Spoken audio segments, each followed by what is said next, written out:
Thanks for joining me here on Conversations for Yoga Teachers. I'm your host, Karen Fabian, the founder of Bare Bones Yoga and the creator of the Momentum Magic Method, showing you the way to becoming a confident teacher who seamlessly shares cues and easily creates sequences, whose classes feel like events, who understands anatomy, and who shares their passion in a unique and authentic way. On the podcast, you'll hear anatomy lessons, stories from teachers, interviews with others in the field, and a dose of personal development. In addition to the podcast, follow me on Instagram and TikTok for daily videos on teaching topics. Thanks for taking the time to listen today. Let's get into the episode. Hello, welcome to Conversations for Yoga Teachers. I'm your host, Karen Fabian, and this is episode 256. I'm recording this on the Friday before Labor Day. It is September 1st. So we are in my birthday month. My birthday is September 29th. My dad's is the day before, September 28th, which is always kind of cool. But September is by far my favorite month. It's still a little bit of summer, heading into fall. Truly, I'm more of a summer person, so September does get a little cool. So I'm really probably more of an August person, but I love September. Plus, it has my birthday, so that's always great. So you'll be listening to this on Labor Day, September 4th, or sometime thereafter, 2023.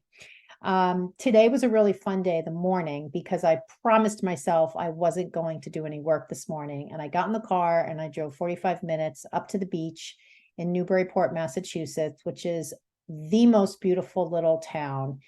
And I don't know if you've ever had the experience of being in a place and just feeling the strong pull to live there, even if you didn't live there all year round, especially because Newburyport is a kind of a beach town, but it's really more than a town. It's really a city. I don't know if you'd say it's a city. It's probably a town, but it's definitely a beach town because it's right by the beach.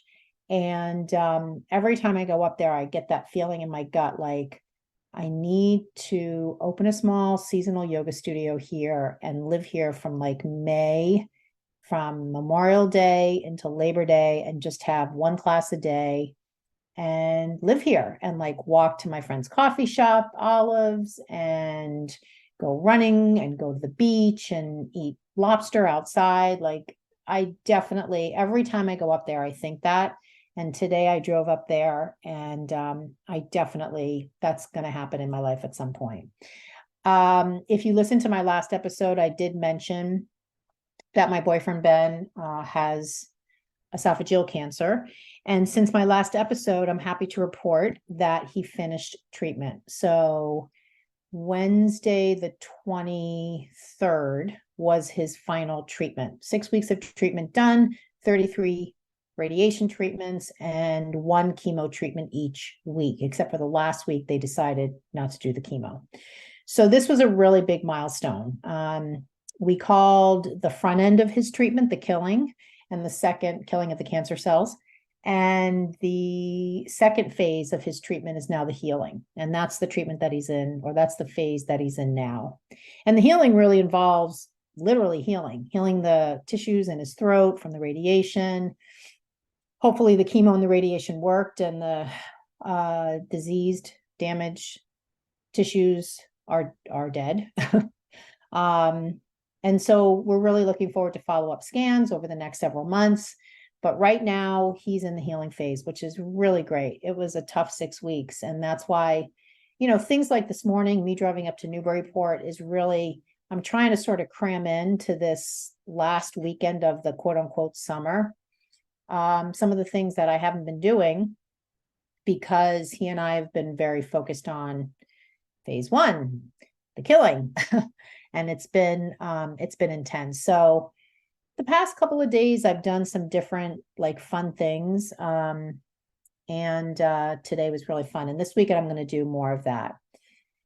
The other really cool thing that I'm happy to report is that I got tickets to the Taylor Swift Eras movie. If you follow me on Instagram, I'm a huge Taylor Swift fan. Even on TikTok, I mention it. I've been known to sing a little bit in my Instagram stories, which horrifies me in a way, but that's in part why I do it, just to challenge myself, to put myself out there and not care about what anybody thinks. And also because I love Taylor Swift, and the songs, the music are just great. And yesterday she announced a movie of her tour.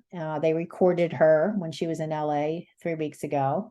And the movie came out, and I spent all morning trying to figure out which day I wanted to go. And it was a bit of a hassle to get the tickets because so many people wanted them. But I got a ticket for October 21st, and 21's my lucky number. So that is synergistically in sync. And I'm really super excited. If you have kids that are into Taylor Swift, or you're into Taylor Swift, or both, you know that there's going to be a lot around this movie. It's going to be kind of like the Rocky Horror Picture Show. People are going to dress up. People are going to sing. It's basically going to be like the concert, except a movie.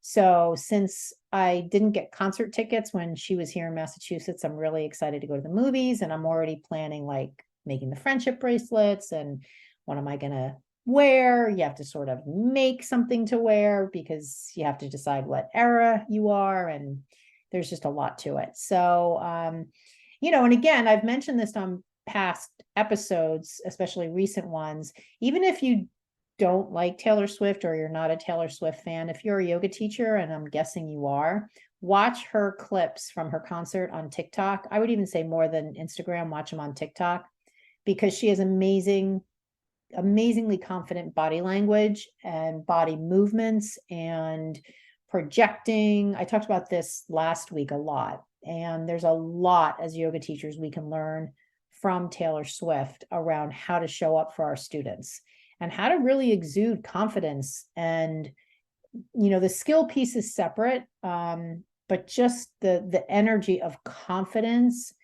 is just over the top with her. And there's a lot there in how she carries herself, how she faces the audience, the languaging she uses, how she builds connection. So that's like a little fun exercise you can do. And if you like her, you've probably been watching the videos anyway, and this is just a different lens through which to watch them. So, here we are. I'm recording this on September 1st. We've got 9-1 energy. 9-1 energy to me is the same as 1-1 energy. It's the other new year of the year. And so if you haven't thought of it that way, I want to offer you an opportunity to think of September 1st as a reset, as a chance to set some new goals, rejuvenate goals you have where you haven't been making progress, an opportunity to let the past go and to just fucking move forward. We've got September, October, November, December. We have 4 more months till the end of the year. So your teaching goals, your learning goals, your confidence goals, your financial goals, your entrepreneurship goals, you're building your teaching schedule goals, you're getting your name out there goals, you're building your social media following goals. Whatever your goals are, now is the time to write them down and to find the resources you need to get shit done, because there is 9-1 energy out there. The kids don't have a choice. They sort of have to go back to school and be part of 9-1 energy. But us as adults, we can leverage that natural transition back to school to use it to our advantage. And so I really, really encourage you, if you've been enjoying your summer and enjoying downtime, as a teacher, maybe your classes don't have as many students in them, now is the time to ramp up. And, the other thing I'm going to refer you to along these lines is the most recent episode of the Huberman Lab podcast. I've mentioned him before. Andrew Huberman is lit. He is just so fucking good. He's a neuroscientist from Stanford. If you've never listened to his show, it's one of the top rated podcasts out there. And he just did an episode on goal setting. And we're talking neuroscience backed techniques for how to reach your goals. And I'm going to mention, number one, just go listen to it. Number two, I'm going to mention a couple things that stood out to me. One of the things that, and this is science backed, so this is not just, his own opinion. One of the things that I found interesting was he was mentioning how if you write down goals or reminders or affirmations or whatever on a post-it note, which a lot of people do, like a lot of people you see on social media, they're posting things on their bathroom mirror, whatever it is, that doesn't actually work because the brain, after seeing something one or two times, doesn't recognize it anymore. It just becomes part of the landscape. And this is not me talking, this is him talking. I'm paraphrasing what he said. Again, this is science, friends. And so what he was saying is, don't write something down and expect to use it to change behavior or to keep you on track by hanging it on a post-it note, because your mind is not going to see that. So that's not sufficient as a reminder. The other thing that he talked about at length in this episode was the importance of using verbs, meaning verb statements, statements that have verbs in them that reflect what are you going to do. So in my world, my work with yoga teachers is the main focus is to help yoga teachers feel more confident, and that comes from the skills, improving their skills in cueing, sequencing, and understanding anatomy. But I can't just say to people, I'm going to help you be more confident. I have to actualize it. I have to make it actionable, not actualize it. I have to make it actionable. And so what I have come to discover in working with teachers is it's not enough just to work on the mindset piece of feeling more confident. The feeling of confidence comes from the building of the skills that I just mentioned, learning how to share effective cues that people understand, learning how to easily build a sequence, and understanding anatomy and understanding how to share it in easy ways that your students will understand. And so when you have those skills, that changes how you feel. So notice that the skill building is what creates the change in feeling. And what Dr. Huberman was saying on the podcast is it's not enough to just have a goal of, let's just say, feeling more confident. You have to identify the actions that are going to get you there. So I will write in a journal every day. I will practice my cueing. I will practice building sequences. Like, you notice the verbs in those statements. And so that was a big part of the episode as well. And then the final thing I'll bring up, and you can listen to all of this yourself on his show, is this idea, and there's been a lot of this out there, this idea that you can visualize what you want, and that's enough to help you reach the goal. And what he actually said was that what they found in their research is that, or what has been found in the research, is that what actually motivates people more, and motivation in neuroscience terms equals dopamine, the neurotransmitter of motivation.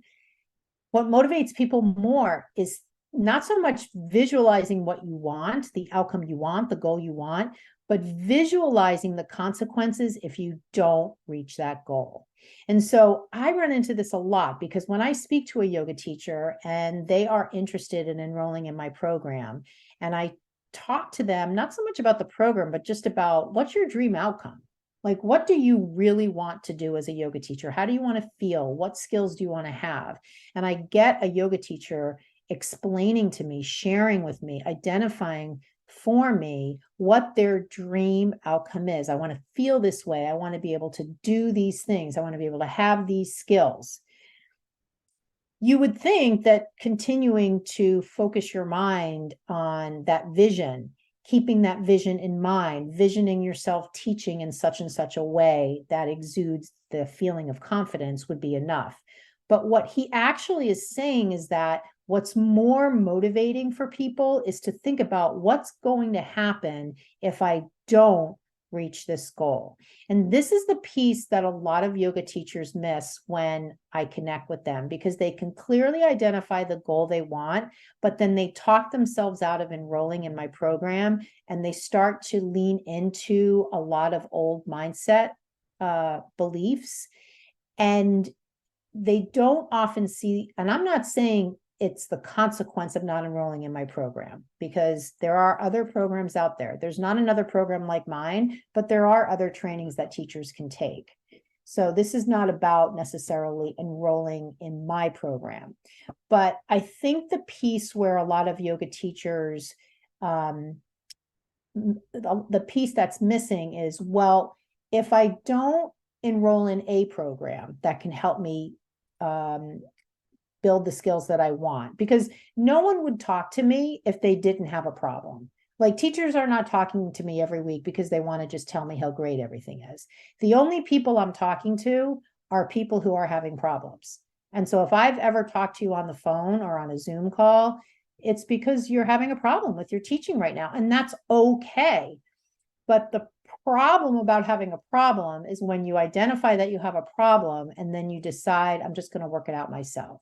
Because I've said this before, and I've heard this from one of my business mentors, you can't solve a problem at the level of thinking that created it. Not only is that almost impossible, but it will take you so fucking long, you'll end up spending more money in the time, because your time is money, to fix the problem. And back to the Huberman conversation around neuroscience, think about, like, okay, so I have this vision, a kind of teacher I want to be. I know there are problems that I have that are preventing me from doing that. But if I just envision me being that ideal teacher, isn't that enough? No. So let's think about what he's saying. He's saying, think about what happens if you don't meet the goal. Well, then I'm going to, for instance, continue to stay up all night worrying about my classes. I'm going to continue to worry that students are going to get hurt in my classes. I'm going to, and listen to this one because this is a common one, continue to spend 5 hours a week prepping for my classes. I'm going to continue to feel anxious when someone asks me to sub because I'm not confident that I want to teach, that I can teach. I'm going to stumble over my cues. Like, these are all, what he is saying is that neuroscience shows what's more helpful to motivate you to reach a goal is to think about the consequences of not fixing the problem. And I never want to try to convince somebody to enroll in my program. However, at times I do say to somebody, when we get to that point in the conversation, when they are either a yes or a no, and they say to me, I'm a no, and I'll say, okay, so what's your plan B? And then they'll just say, well, I'm just going to keep doing what I'm doing. And so I just want you to, I just hope you appreciate that. And everybody has agency over what they want to do in their life. But I just want you to be crystal clear that if you just keep doing what you're doing and expect a different result, you know what that's the definition of, right? That's the definition of insanity. So my program, someone else's program, buying a book, taking a course, going to an in-person, whatever it is, just do something different. And maybe try this neuroscience-backed method of envisioning the consequences of not fixing the problem. And that may give you the motivation to stay on track. So that's a little bit there around 9-1 energy. The next thing I want to cover is a mindset piece. And this is something, if she's listening, she's going to recognize this conversation. But I had a really good conversation with one of the teachers in my program the other day. And it reminded me of a neurolinguistic programming, not technique, but gosh, what could I say? Like a principle that I had read about in just a landmark book on neurolinguistic programming called NLP, The Essential Handbook. And it's by, the author is Hubar. I believe his first name is John, Hooybar. And neurolinguistic programming is not neuroscience. It's more the science of language and beliefs. It's not really science. It's more of a framework predicated on neuroscience and language. And it's a really great way to understand oneself and understand other people with respect to what they say, how it changes their behavior, how it gives you revelations and an insight into their beliefs. This can be important in relationships and coaching relationships. There's a lot of ways you can apply NLP, which is the acronym Neuro-Linguistic Programming. And one of the really fascinating aspects of NLP is when you think about behaviors that you do, maybe unwanted behaviors, and you want to change the behavior. So you could say something around smoking or dieting or drinking or whatever it is. And so in the NLP framework that Hubar talks about in his book, he talks about if you have a behavior you want to change and you're finding it hard to change that behavior or stick with the program, so to speak, what you need to do is reverse engineer it and look at the situation where you do the unwanted behavior and identify what happened before the behavior. Because in that is a trigger that caused you to fall off the wagon. So think of the simple example of you're on a diet, you don't want to eat cookies, you happen to have cookies in the house because maybe your kids like them, and you find one night you are eating a bunch of cookies. And then the next morning you wake up and you feel like shit because you ate all the cookies. But instead of looking at the scenario of, I didn't want to eat sweets, I ate all these cookies, I'm a bad person, and see, I just proved to myself I can't stay on a diet. What the NLP framework is saying is, look for the trigger. Go back in your mind to what was the precursor to you going to the pantry and getting the box of cookies, because therein lies the trigger, right? The catalyst to you falling off track.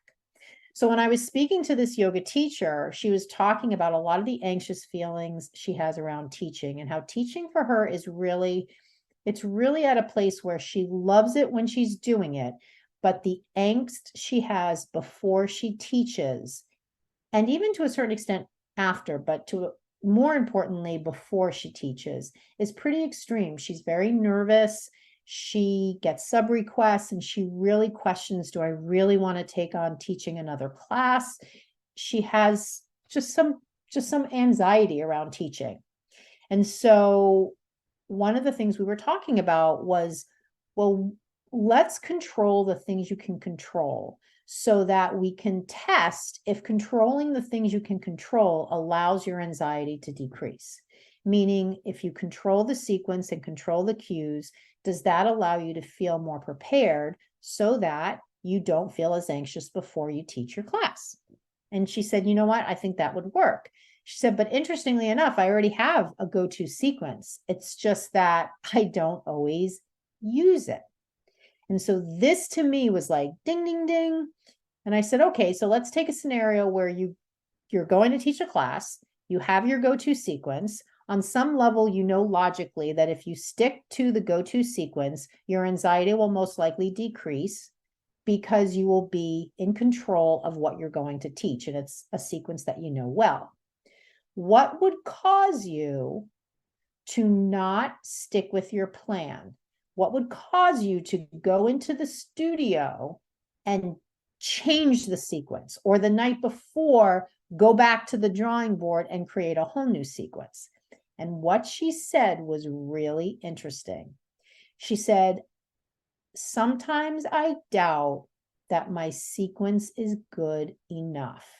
And she went on to say, and this was really interesting to me, she went on to say that she lives in a community that's fairly higher income level, and her perception of her class is that it isn't, that the students won't feel like they're getting their money's worth. And in fact, I think she said the drop-in rate was like $35, which is pretty high for a drop-in rate for a class at a yoga studio.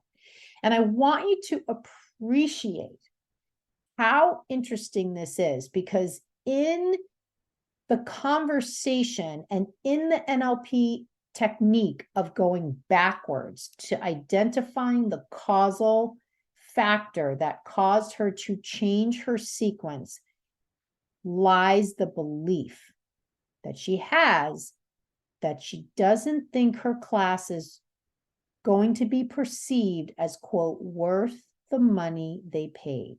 And so now, For me, as a coach, as a mentor, now I have the heart of the matter laid bare on the table. So I said, well, what would a $35 yoga class look like versus, or let's just take that, and that starts to test the belief, right? And this is what we want to do. We want to bring these beliefs that we have as yoga teachers that are holding us back or causing us anxiety and fear.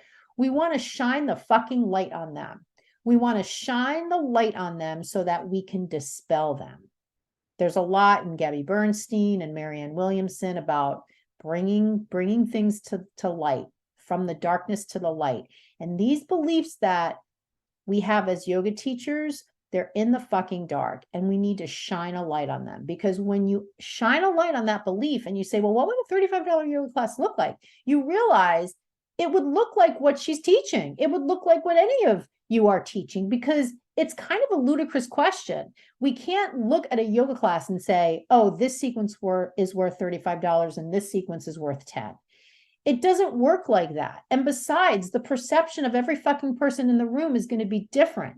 So maybe if you ask the people when they're leaving class, what do you think that was worth? I don't know. Maybe you'd get different metrics assigned, different numerical values. But at its face, it's not a logical way to judge a yoga class. And again, yoga classes are not to be judged on a global level. The perception of each person is their own, which is why I keep saying, why are we asking people for feedback? Stop asking people for feedback. Their feedback is a reflection of their own experience in your class.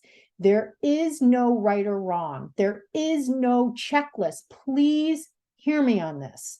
Stop asking people, did you like the class?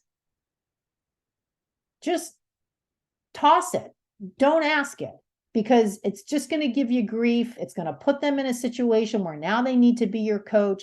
Like, just forget about it. Just let it stand on its own. Relieve yourself of the need to ask the question, because recognize that the feedback you get is completely colored by the person's perspective, and let them have their perspective, whatever it is, and you can have your own. But the bottom line is, when you go into class prepared to teach your sequence and you have your cues down, you are just there to do that.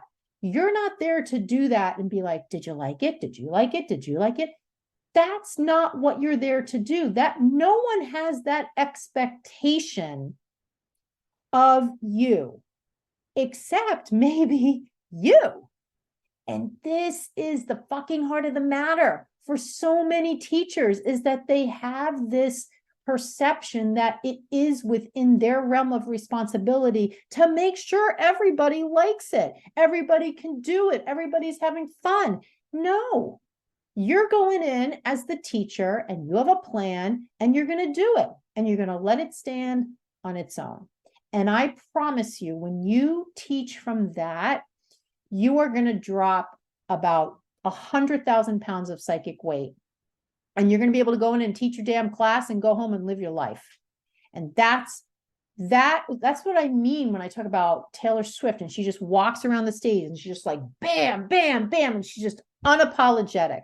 Like, unapologetic is a great fucking word for this conversation. I want you to teach unapologetically, like, honestly. And I'm actually writing that down because it's such a good word. Like, no excuses. You're not there to make any excuses for how you're teaching. Your teaching stands on its own. Okay. And this is something you can embody if you've been teaching a week or you've been teaching 1,000 weeks. It will shift as you get more experience, of course, but you can still embody this. Like, you're not there to be someone's court jester. This is not, oh, sire, is this working for you? Should I juggle more balls? Like, I remember one time this woman came to my class, and before she walked in the studio, she said, can we do a bunch of core today? And I was like, no, we can't. Like, this is not choose your own adventure. I'm coming with a plan, and this is what we're doing. And by the way, FYI, you can make every pose a core pose, because I'm not going to get into the anatomy, but right. So, I mean, this is not court jester time. So I'm going to wrap this part of the conversation up, but I really want to just mark this as, conceptually, this is why mindset is such a huge part of being a yoga teacher. And having a healthy mindset and busting through a lot of the bullshit that's out there, that people believe, that people hear, that is sort of unwittingly passed on from teacher to teacher, because not a lot of teachers, if any, talk about stuff like I do. And that's why so many teachers are running around with all these perceptions, is because there aren't a lot of teachers like me that speak about mindset like I do. And so as a result, teachers walk around with a bunch of these perceptions. It's like when I was in my friend's coffee shop today, two of the girls behind the counter, I think maybe she told them that I was a yoga teacher, or maybe they saw when I commented on one of her posts, maybe they looked at my page because they knew who I was. And the one girl said, "Oh, right, you're the yoga teacher." Maybe she saw a comment. Anyway, and she said, "Where do you teach?" And that's a really common question I get because, most people, when they hear I am a yoga teacher, their next question is, "Oh, great, where do you teach?" And so that to me is always a funny question, because since COVID, I don't teach anywhere. I taught for 15 years in many, many studios. And when the studios shut down for COVID, the studios I taught for shut down completely, and my business ramped up in terms of my program. So I went all in on that, and I don't teach public classes anymore. I did 15 years of walking all over Boston, and I'm not doing it anymore.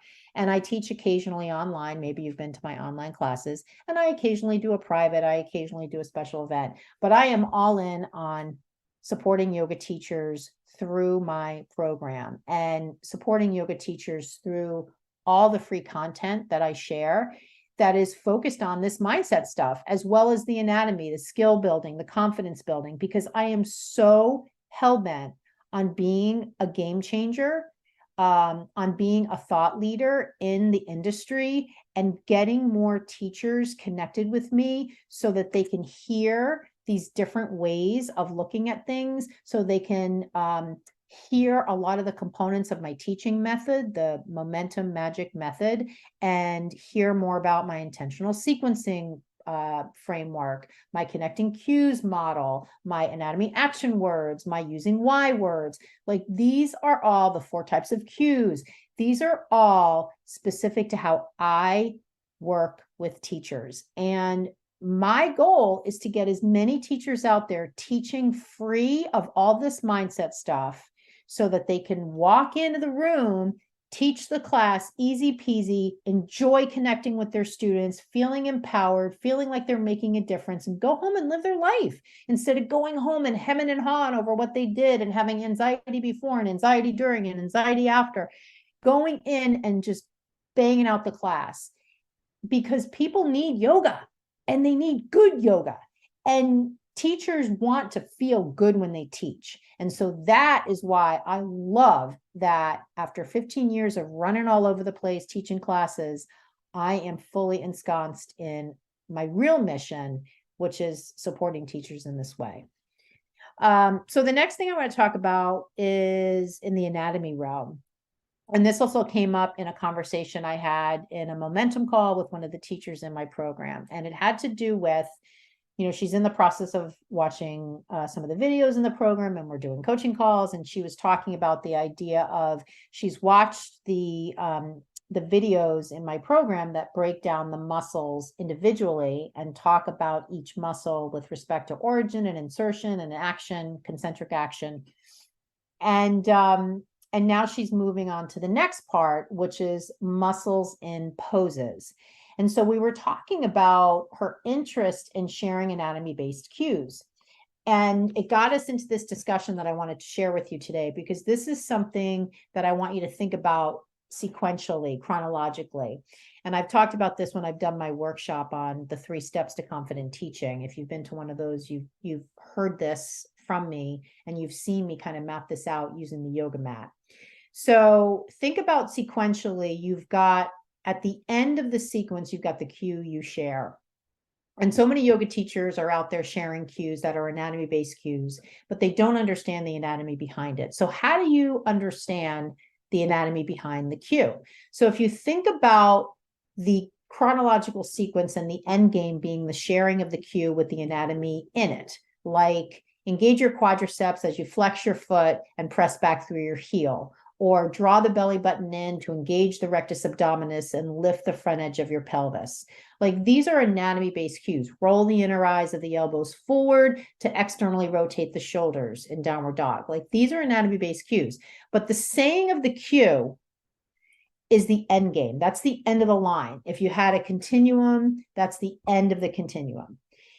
You need to be able to walk backwards from the what you say backwards to what you know. And there are discrete parts of that sequence. So if the end game is the cue, the step before it is the muscles in action in the pose. And the step before that is the muscles in isolation and understanding where they are and what they do. And then the step before that are the joint actions. So for instance, if you look at downward dog, so envision downward dog in your mind right now, and you have the cue, roll the inner eyes of the elbows forward. That's the end game. That's the end of the line. Chronologically, that's the thing you're saying. But now you have to walk backwards, and you have to say, okay, well, if roll the inner eyes of the elbows forward is the cue, the step before that is the muscles in action, infraspinatus, teres minor. The step before that is, what are the infraspinatus and teres minor? They are external rotators of the shoulder on the posterior shoulder capsule. They connect the humerus to the scapula.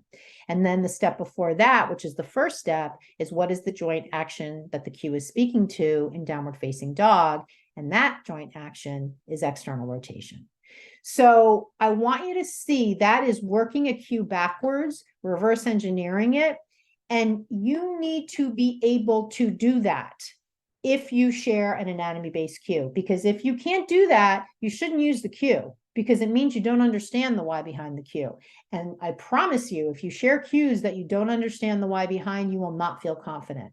And more importantly, you can't support your students. You can't change up the cue in the moment. You can't answer a question about the cue. So this is one of those consequence things that I was talking about before when I talked about the Huberman Lab podcast.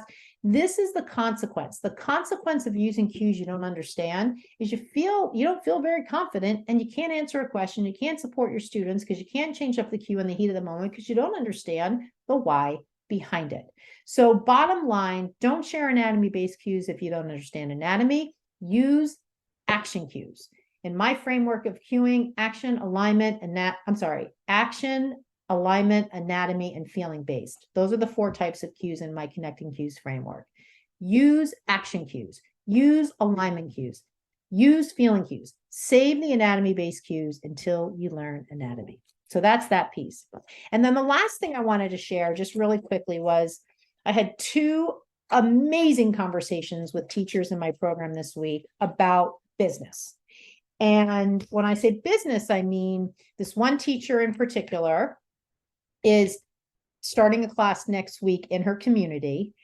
And she has 2 or 3 people who are signed up for this class. And it's a weekly class at a local place, but not a yoga studio. So it's 100% on her to market it, to build the class.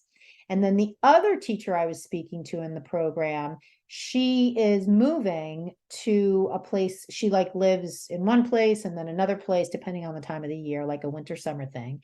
And she's moving back to her fall winter place, and she wants to drum up some business. And so in both situations, we brainstormed different ideas to build up their classes. And I want to share this with you because, number one, yoga teachers hardly ever have someone they can do this with.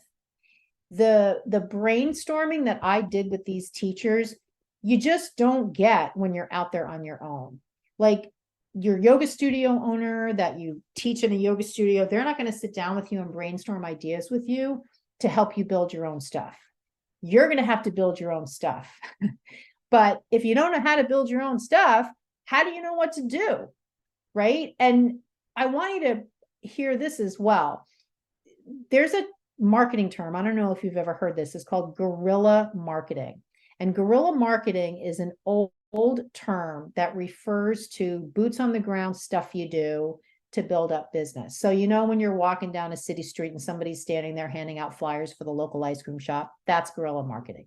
You know, when you go to your car and there's something slipped under the windshield about the salon up the street, that's guerrilla marketing. There's a lot of different ways that fall under the auspices of guerrilla marketing. And as an independent yoga teacher, when you are doing your own thing outside a studio and you want to drum up the word of mouth, people to show up on yoga mats, guerrilla marketing is the way. Now, of course, we have social media, but it takes so much longer to build traction on social media and find the right people, especially if you're doing something locally in your community. You need to use guerrilla marketing to find those people. So I just want to let you know that if you're out there right now and you are dying to build up online classes or build up things in your community, branch away from the studios, set your own rates. There are so many good reasons to do your own thing in addition to teaching in studios. But do not think for 1 second that the only thing available to you is to teach in studios. Do not think that. There are so many creative opportunities available to you, but you can't do it alone. You need a mentor like me to help you brainstorm business ideas. Otherwise, you will absolutely spin your wheels. I have almost 20 years of experience as an entrepreneur, and I can leverage that experience to help you do what you want to do faster and easier and better. So I wanted to share that with you in large part, not to market me, but to open your mind to opportunity, because if you want to teach more, if you want to teach in different places, if you want to make an impact in your community, if you want to branch out from the perceived safety, big air quotes around that, of teaching for studios, you can do it. You absolutely can do it. So I am here to tell you in the last minute of this podcast, you can do it.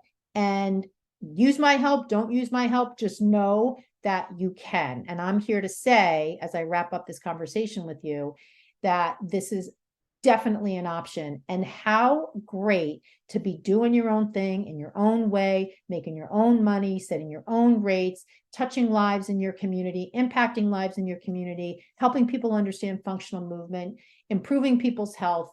Oh my God, so great. So with that, I'm going to end this episode, and I want to end it with an opportunity for you. I recently had a teacher that I talked to, and she came to me from the podcast, and I had forgotten this because I was looking back at some of my notes, and I was like, how did I meet this person? And by meet, I mean meet in a phone call. And I remembered that I had done a podcast episode where I ended it with an opportunity for you to set up a momentum call with me, for us to connect on a phone call, or if you live overseas, on Zoom, and for us to talk about building momentum. Like, what do you need to build momentum as a teacher? And this was how I had connected with this teacher. And I was just thinking of her the other day, and it reminded me, and I thought, you know, when I record the next episode, I want to give you an opportunity to connect with me on the phone so that I can help you build momentum in whatever area you need momentum. So this is just a free opportunity to connect with me and to kind of do a little brainstorming. Maybe it's around some of the things we've talked about here. So if you want to set up what I call a momentum call, send me a DM, say you heard the opportunity on this episode and you want to set up a momentum call with me, and we'll set it up. So with that, I'm wrapping it up. Thank you so much for staying with me till the end. Thanks for being a listener. And I can't wait to chat with you again on the next episode of Conversations for Yoga Teachers. Thanks again. Namaste. Thank you so much for listening to this episode. And the fact that you're still here and still listening is not lost on me. So thank you so much. Couple of things. If you have any questions, please contact me. Send me what your questions are directly to my Instagram DM. You can find me there at Bare Bones Yoga. The next thing, I hear so much from yoga teachers that they want to be confident. They want to feel more confident. They don't want to have that nervous feeling in their stomach when they get up to teach. They don't want to stumble over their words. They want to create sequences fast and not spend so much time writing out their sequences and practicing their sequences. And they so much want to just walk around the room rather than being tied to the mat and practicing the entire sequence with their class. If any of this hits home for you and you want to develop into a more confident, authentic teacher in the next 30 days, I want you to DM me, confident teacher, heard it on the podcast, and I will show you exactly how you can get there. Thank you so much for listening. I'll see you on the next episode.